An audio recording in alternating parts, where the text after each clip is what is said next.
Hey everybody, John Grimsmo here, bringing you a little knife episode of Knife Making Tuesdays. This guy right here is my number 200 Norseman. Now, I've been trying to keep the number hundreds for myself. Been skipping a few because I haven't gotten around to making them yet. Like, there is no number 400 because I skipped it and I was like, I'll make it later.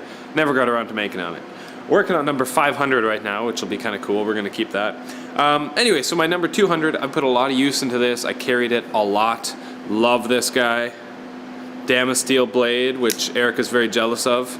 His next knife he's working on is Damasteel for sure. Anyway, something I've never personally done, but I've heard my customers do, is catch the pocket clip on something and bend it out of place. I did it. And not only did I do it once, I did it twice in 2 days. I've been carrying my Norseman knives for like 3+ years, and I've never done it, and then all of a sudden I do it twice in 1 day. And I was like, ah. So I fixed it after the first time, and then like, the first time I caught it on my office chair, and then I caught it later on the door frame at home, like the lock insert thing on the door frame. It felt really stupid. So it's been a few months now, I haven't carried the knife. It's been sitting bent like this while I get around to making this video. So I just want to show you guys real quick how to bend that back safely and easily. I've had guys send me the whole knife just to bend the clip back. That's not necessary. So yeah, it's pretty easy. So let's dive right into that. So the first step obviously is to take the knife apart. I'm using a T9 for the pivot. It's a little sticky with the Loctite still on there, but that's good. T10 for the frame screws. We're going to be standardizing this to be all T9 in the very near future. So basically every knife after number 500 and every Rask knife will be using T9 torques instead of T9 and T10. Alright, so the frame side, the screws are on the back. Take those off.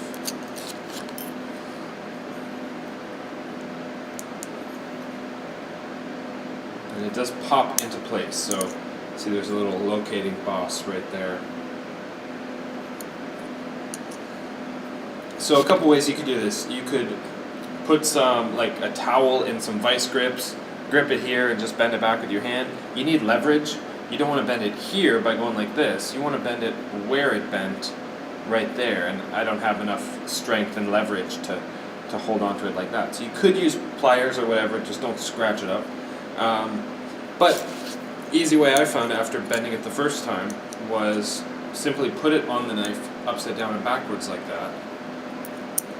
Or upside down, I guess. It does not have to be super tight. The bolts are the screws are just long enough to get enough purchase.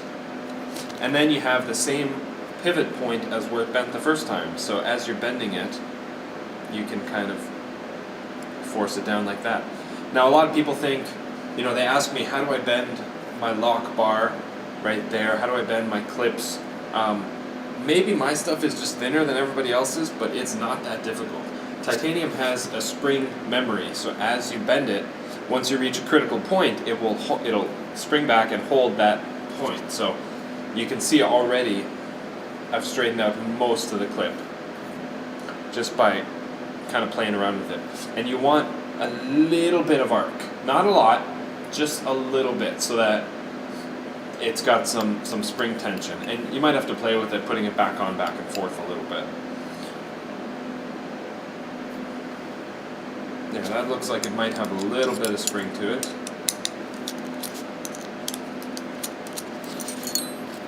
So I'm going to put it back together, make sure it's clicked and locked perfectly.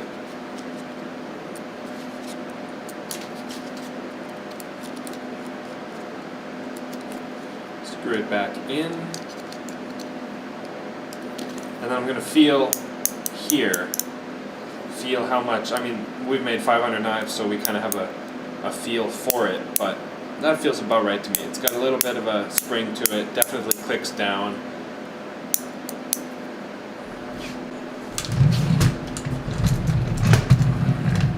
test it out in my pocket.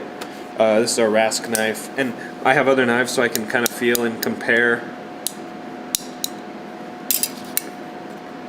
Yeah, it feels about the same. That's good. Test it out. Feels great. Good as new. Now I just put the knife back together. We put a lot of work into this ramp angle right here so that it, you know, enters the pocket nicely but doesn't stick up so much that it's catching on everything. So I'm kind of surprised, especially when I can do it twice in one day, but I'm kind of surprised when other customers bend it, because it's not a common occurrence, but you know, with 500 knives out there, a lot of stuff happens, and that's totally fine. Yeah, so now I'm just going to put it back together. The first time this happened, I was able to clean it and lubricate it. A couple key areas, I think I've detailed this in other videos, but dirt likes to get inside the stop pin grooves and around the stop pin itself. So clean that off. Clean off especially those grooves. The detent ball likes to get gunk around it, so kind of scrub that off. Clean off inside the bearings. Re-lubricate. We like to use nano oil.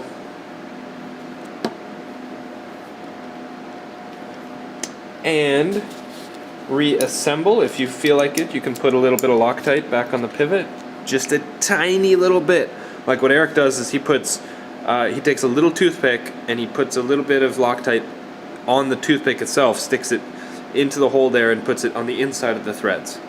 Because I've seen a lot of people put tons of Loctite on the screw itself, and then as you're screwing it on, all the Loctite squidges out and gets onto the outside. And I've even heard of and seen pictures of people, too much Loctite gets actually into the bearings.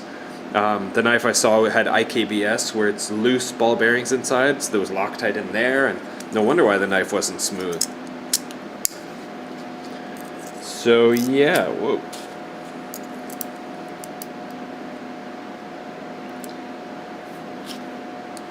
Tighten this back up. I have a very specific tightness that I like to feel. It's not really a torque value, but I can feel when it stops moving and then back it off a certain amount, not very much, but like right when it stops moving is when everything is perfect. And when you make a knife where everything is parallel and consistent and nice and accurate, then that point where where the screw just stops moving is about perfect for me. You flip it, feels good. Check, I guess I need my frame screws first. It's kind of hard to check for blade play when your handles are flying apart. I don't typically Loctite the screws. I don't see a point. I have had some customers have them fall out, so we'll send you new ones, but it's just a lot of extra hassle. I don't know. They don't need, you tighten them the right amount, they don't really fall out.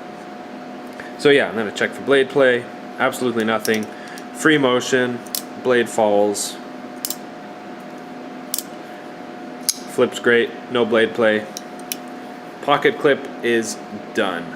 So that was, I don't know, 10 minutes of me like talking about it and explaining it. You could probably do it in 5.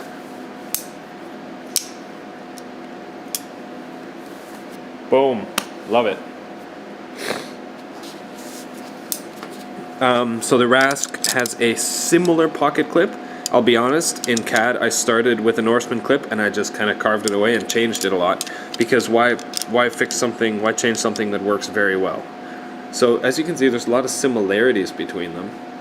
I changed it, you know, shape-wise and contour-wise, but it's kind of one of our trademarks is a really nice pocket clip with very similar ramp angles going into it so that it slides into your jeans or whatever nicely and doesn't catch on too much stuff. So yeah, that is that. I think I'm zoomed in. There we go.